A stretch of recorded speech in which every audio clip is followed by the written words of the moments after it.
আসসালামু আলাইকুম রহমতুল্লাহ। তো আমি আজ 2 দিন আমার পেজ বা ইউটিউব কোনোটাই ভিডিও আপলোড দিচ্ছি না।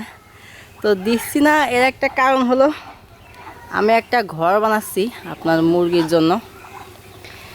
ওইটাই আজ 2 দিন ধরে কাজ করতেছি। যেহেতু আমি কোনো মিস্ত্রি নাই, আমি আর আমার সাথে একজন আছে শান্ত, এই দুজনই কাজ করতেছি আমার নেক্সট একটা ঘর। তো ওই ঘর বানানো শেষ না হওয়া পর্যন্ত আমি ভালোভাবে কোনো ভিডিও দিতে পারতেছি না।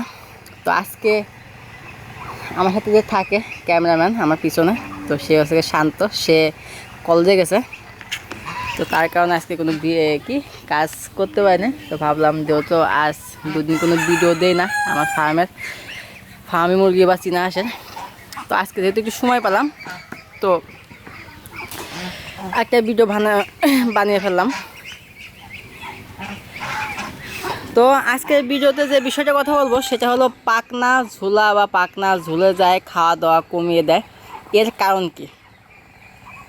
এটাই মূলত কারণ হলো যে আপনার হাঁস পর্যাপ্ত পরিমাণ বৃষ্টিতে ভিজে ঠান্ডা এবং তার যে ব্যায়াম বলে সেটা হয়ে গেছে।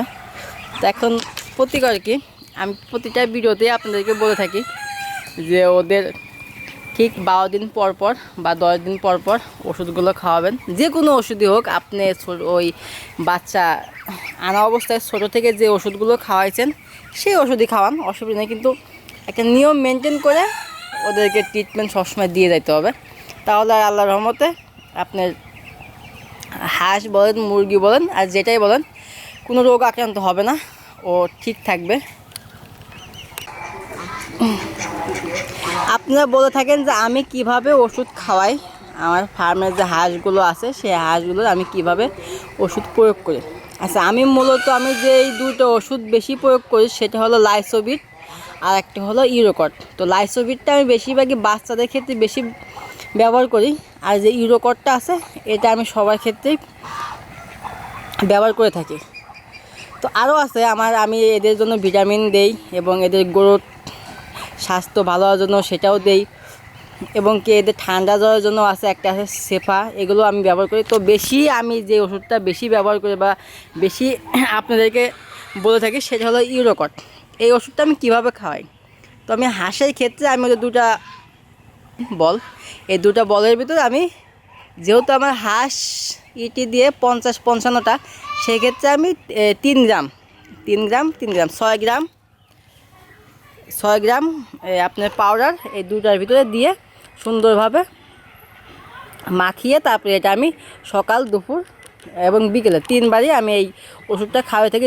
যখন দেখি যে ও আক্রান্তটা বেশি হয়ে গেছে, মানে আমার হাঁসটা বেশি ভিজে গেছে, এখন এই ভিজে আপনার হাঁসটা ভিজে অবস্থায় ঠান্ডা লেগে যাবে বা আপনার পাখনা ঝুলে যাবে, তো সেই ক্ষেত্রে আমি ওষুধটা বেশি ব্যবহার করি। যেহেতু আমি 10 দিন পর পর এদেরকে ট্রিটমেন্ট দিয়ে থাকি, সেই ক্ষেত্রে আমি ওরকমভাবে খাওয়াই না। যখন দেখি যে আমার তবে আমি হাঁস বৃষ্টিতে খুবই কম ভিজাই। আমি যদি বাড়িতে থাকি তখন আমি হাঁস ভিজতেই দেই না। এক কথায় আমি ভিজলেও ওদেরকে আগে আমি ফার্মের ভিতরে তুলবো, তারপরে আমার শান্তি লাগবে।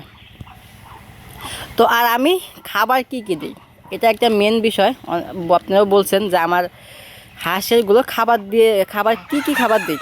তো আমি মূলত ভুট্টা, ধান, কুড়া এই 3টা খাবার বেশি দিয়ে থাকি। আর ওদের গ্রোথ এবং স্বাস্থ্য ভালো হওয়ার জন্য আমি সপ্তাহে 3 দিন একটা তরল ওষুধ খাওয়াই। সেটার ভিডিও আমি দেবো আপনাদের, আমি কোন ভিটামিনটা খাওয়াই ওদের ক্যালসিয়ামের জন্য। আর একটা কমন যেই রোগটা সেটা হলো পাও পড়ে যায়। এই পাও পড়ে যায় এটা হচ্ছে কি আপনার ভ্যাকসিনের জন্য। ভ্যাকসিন দিয়ে নেবেন আপনি ছোটো থেকেই। ভ্যাকসিন দেওয়ার পরে তারপরে ওদের ক্যালসিয়াম যেটা বলে পায়ে, সেটা পায় না হয়তো বা ক্যালসিয়ামের ঘাটতি থাকে। এজন্য আপনার যে ওষুধগুলো আছে সেই ওষুধগুলো খাওয়াবেন।